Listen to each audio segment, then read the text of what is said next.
Yang dihormati Puan Nurul Fitriah binti Fazlillah selaku pensyarah kemahiran belajar ke abad 21.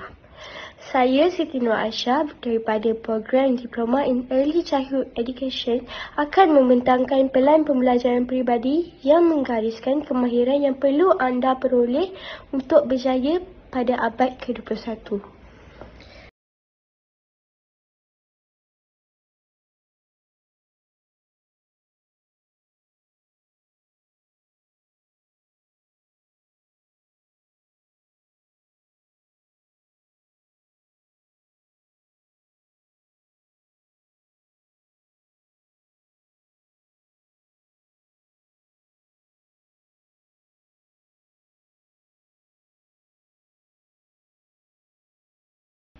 Yang dihormati Puan Nurul Fitriah binti Fazlillah selaku pensyarah kemahiran belajar ke abad 21.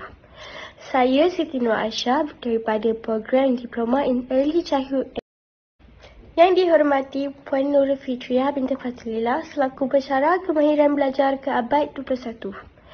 Saya Siti Nur Aisyah daripada program Diploma in Early Childhood Education akan membentangkan pelan pembelajaran peribadi yang menggariskan kemahiran yang perlu anda peroleh untuk berjaya pada abad ke-21. Okey. Pelan pembelajaran peribadi.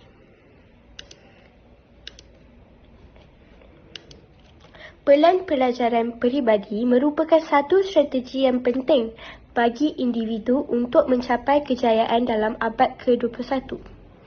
Dalam dunia yang sentiasa berubah ini, keupayaan untuk terus belajar dan menyesuaikan diri menjadi sangat penting. Pelan pembelajaran peribadi membolehkan anda mengenal pasti matlamat dan objektif yang ingin dicapai, merancang langkah-langkah yang perlu diambil dan menilai pencapaian anda untuk melihat perkembangan dan perubahan yang perlu dibuat.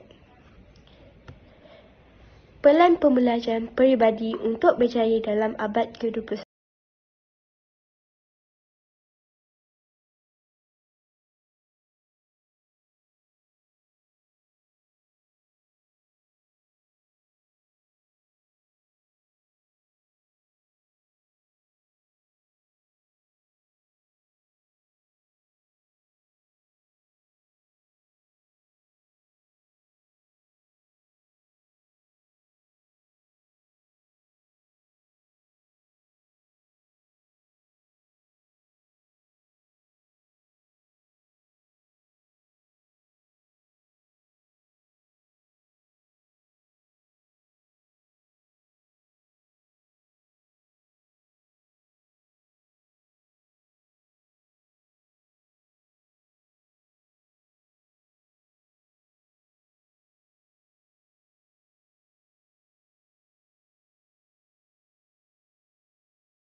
Okey.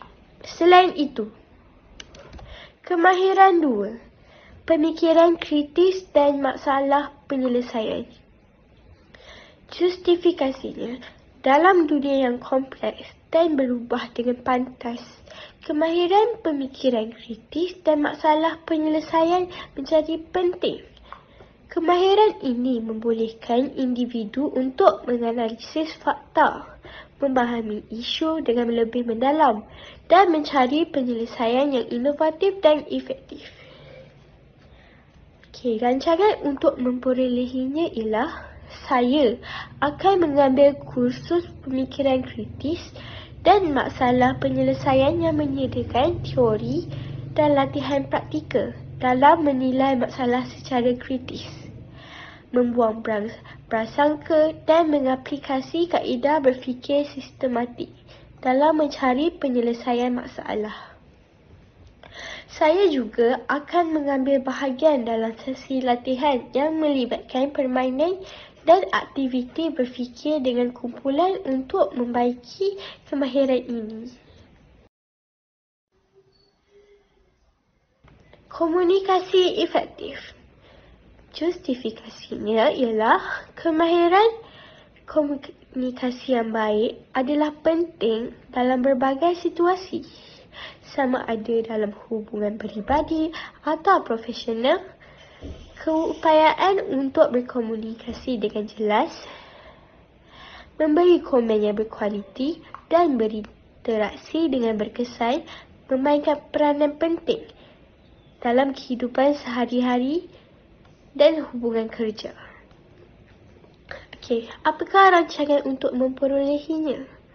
Rancangan yang saya akan buat untuk memperolehnya ialah saya sendiri akan menghadiri kursus komunikasi efektif yang meliputi kemahiran lisan dan bertulis, serta didedikasikan untuk membantu peserta mengembangkan gaya komunikasi yang lebih berkesan. Selain itu, saya akan mencari peluang untuk berlatih komunikasi dengan berinteraksi dengan banyak orang, memberi perhatian khusus kepada respon mereka dan mencari umpan baik untuk meningkatkan kebolehan komunikasi saya.